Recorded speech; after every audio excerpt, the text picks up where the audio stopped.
Hey guys, so today I'm going to be going over everything you need to know about starting a temperature blanket. I have a few videos on my channel already. I started making temperature blankets in like 2017, so there are a few videos scattered about of doing a temperature blanket for 2017, 2018, and I think I did one in 2019. I didn't do one last year, but I'm going to do one this year. The only blanket I actually finished was the one for 2017.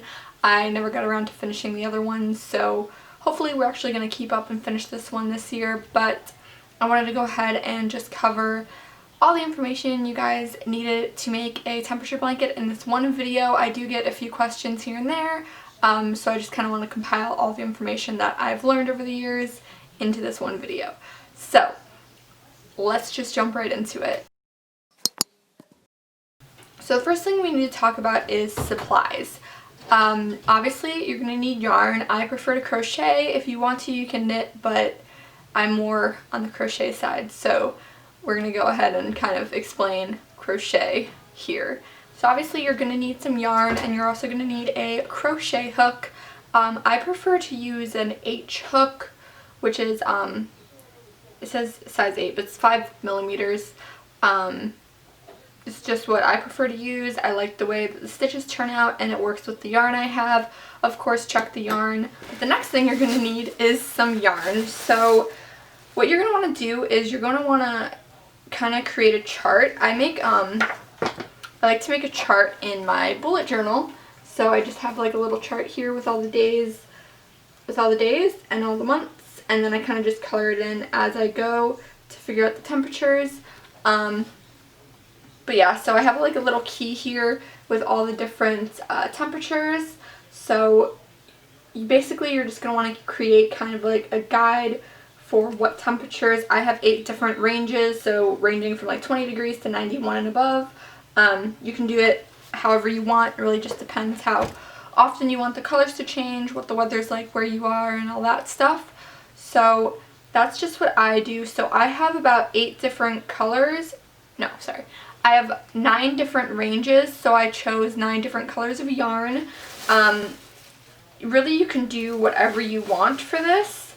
A lot of people do a rainbow. That's what I did for my first one. My second one I was doing like purples. And then the other one that I made, I was doing like pastel colors. So really, you can do whatever colors you want. This year, I'm doing something a little bit different. So these are the colors I chose. Some whites, grays, creams. I got a little bit of teal, and then some purples, pinks, and like a maroon color. I just thought these looked nice together. These are just all the Red Heart Super Savers. I find that these are the most cost efficient to buy for this project. I got these at Walmart. They're about $3 a skein. So I just got these while I was grocery shopping, but I know that Joann's is having their Yarnormous sale right now, and that runs till January 6th. And I know that these Red Hearts there are, I think they're on sale 3 for $9, and select yarns are like only $1.99. So if you want to get a bunch of yarn for your temperature blanket, run to Joann's and pick those up. That's what I usually do. I did it the last few years, but I just didn't have time to go there, so we got some yarns at Walmart, but it's fine. I like to use the Red Heart because I know that their colors are easy to find. They usually always have them like at any store, so I'd recommend that because if you run out, you do want to be able to buy more of that yarn. I usually just start with 1 skein of each color. I think for my 2017 blanket, it was kind of different. I think I used about 2 skeins of yarn for each color. I know for like the greens, which were like the 50-60 degrees, I needed like 4 skeins of that color. It really just depends. That's why I like to just buy 1 of each color, and then as I need it, I'll go out and buy more, just because I don't know how much I'm going to use, because it really just depends on the weather. But I know that I'll probably need more for like that 50-60 range, because that's what the kind of median temperature is for Ohio. So you kind of just want to go on that, like what you think you're going to use the most of, and then you'll probably need to get 2 or 3 skeins of yarn for each color. So for these red heart yarns, this is a medium weight level 4, and it says to use a 5.5 millimeter hook in order to get the right gauge. Yeah, so that's just the information on that. And yeah, so I'm using a 5 millimeter hook, which is a little bit smaller, but usually if you just go based on what the packaging says for the yarn, you should be good.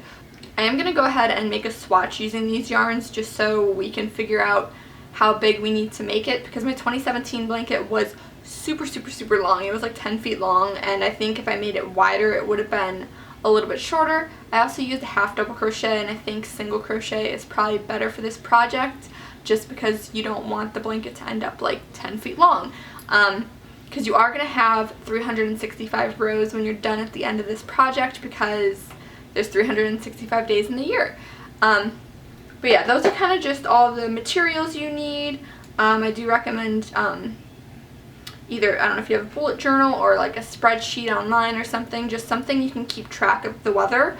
I like to use, usually I check my weather app, and whatever the temperature is the first time I check it that day is what I write down that the temperature is for that day. But typically I go off kind of the median temperature. I go to this one website. So I typically, if I miss a day of the weather and I don't know what it is, I typically go to this website. It's just timeanddate.com, and it lets you look up the past weather for whatever city you live in. So you can literally just like select any month you want. So like if I want to go back and look at like September of 2020, it'll just show you the graph, and you can kind of scroll through and just see what all the temperatures are. It tells you the highs and lows. So yeah, you can go with whatever one you are using. If you're using the high for that, if you're using the high for your project, you can use the high or you can use the low. I think,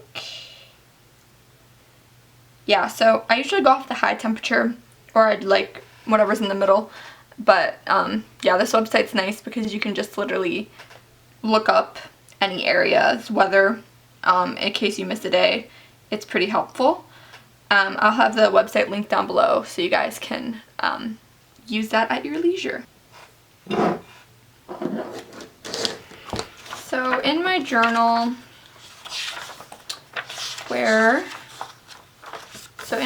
I have the my temperature blanket, a little spread here. I just made like a little graph so I can fill in all the temperatures.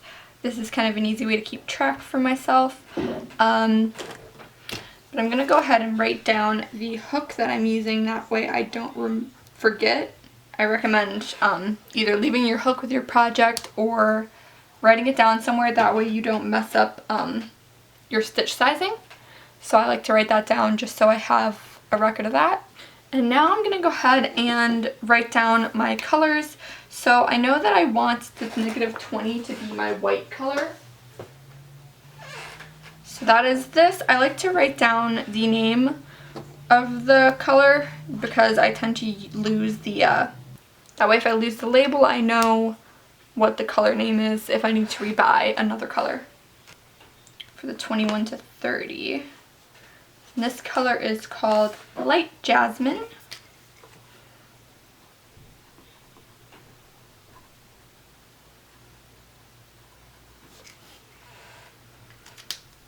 And then I like to find a marker that's kind of a similar shade to the yarn, and I'll use that to fill in my key.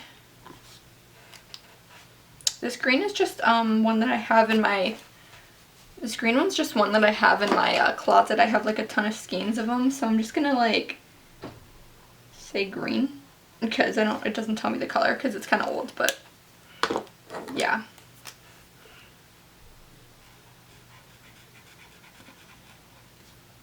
It was like 70 degrees in December, so anything is possible. Okay, so there's my little color key there, all filled in, I'm ready to go. And since it's already the 3rd and I don't have anything filled out, I'm gonna go ahead and look up the past weather in my area, and I'm gonna fill some of those in. Okay, so on the first, it looks like we had an average temperature of about 37 degrees. So that is going to be my green color.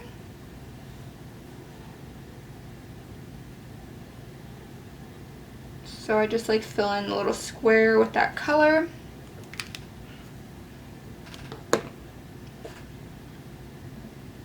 I used to just write down all the temperatures, but this is so much easier because it's more visual. The second looked like we had a high of 39 degrees, so that is again green.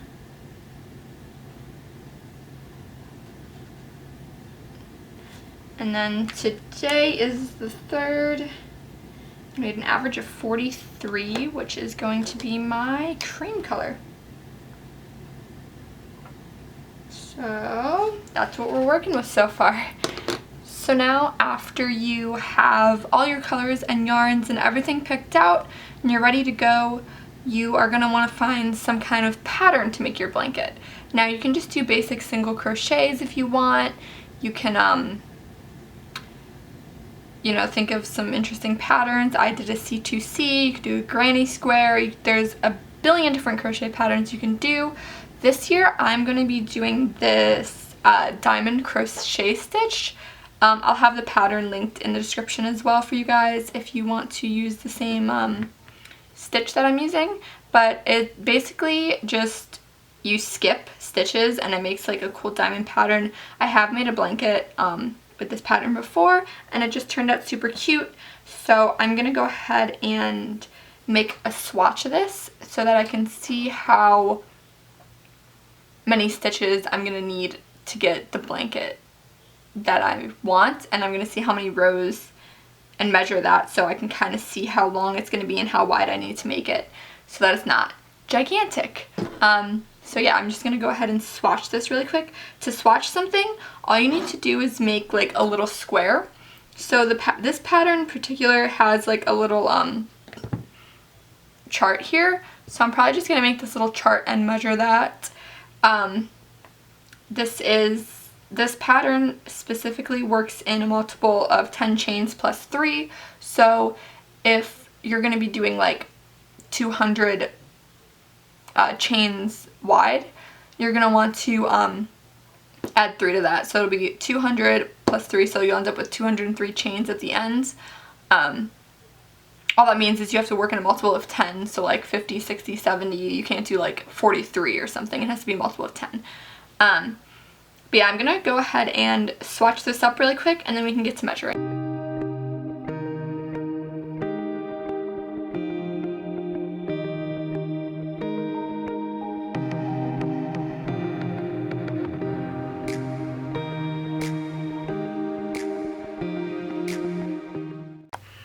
Alright you guys, so I just kind of have a small little swatch here that I started crocheting.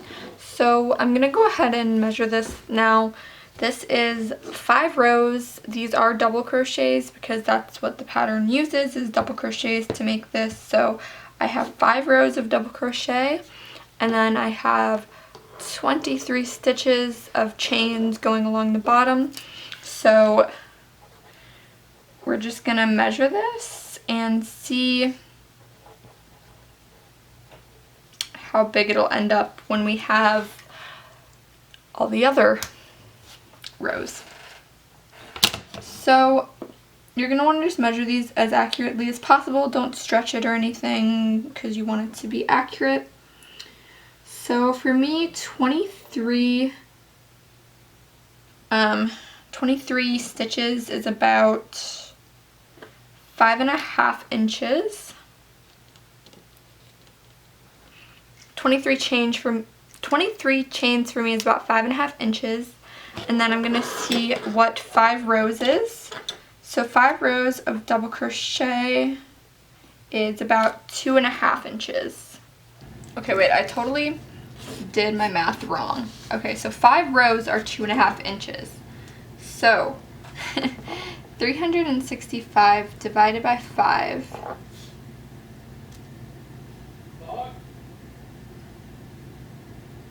is going to be 73, and then we're going to take 73 and multiply that by 2.5.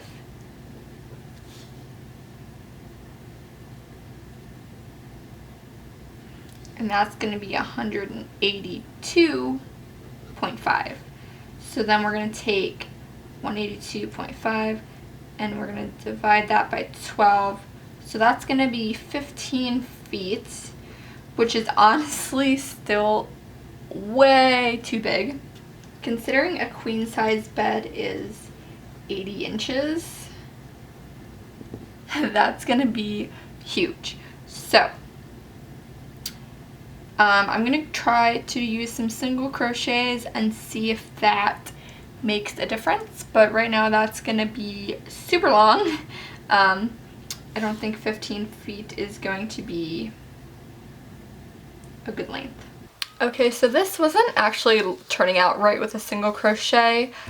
You couldn't see the gap, so it wasn't really making like the diamond shape. So I ended up switching to a smaller hook. This is an F hook, and it is 3.75 millimeters. So now I'm gonna go ahead and do the new measurements and see how this looks. So honestly, the chains didn't change like at all. So there's 23 chains and it's still 5.5 inches. And then I did 5 rows again. And that is going to be, okay, so that changed a little bit. That's 2 inches now. So now I'm going to go ahead and do that math and see if that's better, hopefully. So 365 divided by 5 rows will be 73, and then 73 times 2, we get 146. So if we divide that, 146 divided by 12, that ends up being 12 feet. So we only cut off about 3 feet, lowering the hook size. I feel like 146 inches, 12 feet isn't completely unreasonable because I believe that might be the size of a king size bed. Let me see how big a king size. So a king size bed is about 80 by 76, and that's just the mattress. So a king size mattress is about 80 by 76, which isn't completely unreasonable because that'll give us 33 inches of overhang on each side. I don't know how long it actually is from mattress to floor, but this should make a decent king size blanket. I'm just gonna go with it because I like big blankets. So we're gonna go with the F hook that I'm using. Again, that's a 3.75 millimeter, and yeah, so I'm gonna figure out how many rows I'm gonna need now because, or I'm gonna figure out how many chains I need to start with now because 23 is 5.5 inches. So I want to try to make this a square. So 146 inches divided by 5.5 is 26 about. So I think I'm gonna go and do 400 chains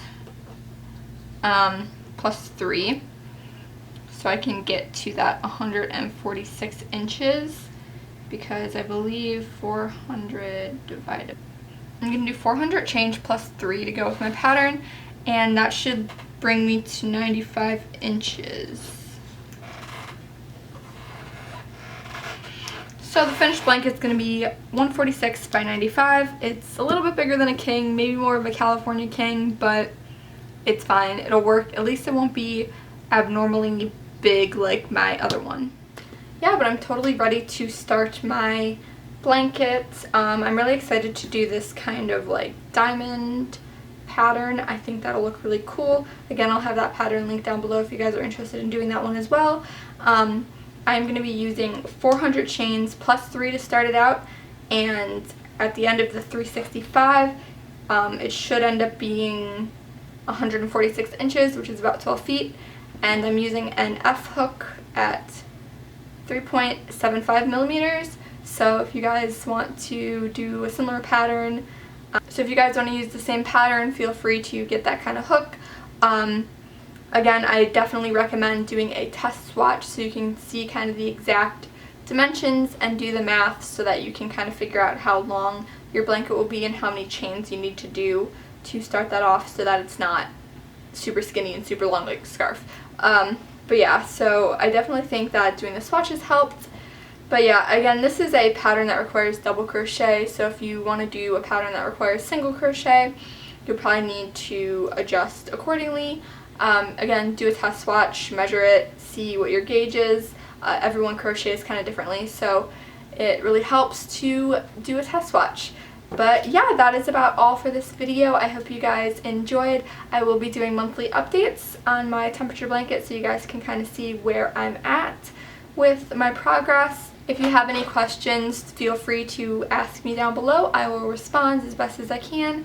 And if you guys are making temperature blankets this year, go ahead and tag me on Instagram. My Instagram is SwizzleMonster, and I will be happy to look at your temperature blankets and see your progress. It's really fun to see kind of how everyone else does it, what kind of patterns and colors they choose, and how the temperature where they are affects the colors and the patterns of their blankets. So yeah, be sure to tag me in those if you guys are making them along with me. But yeah, I'll see you guys in my next video. Bye!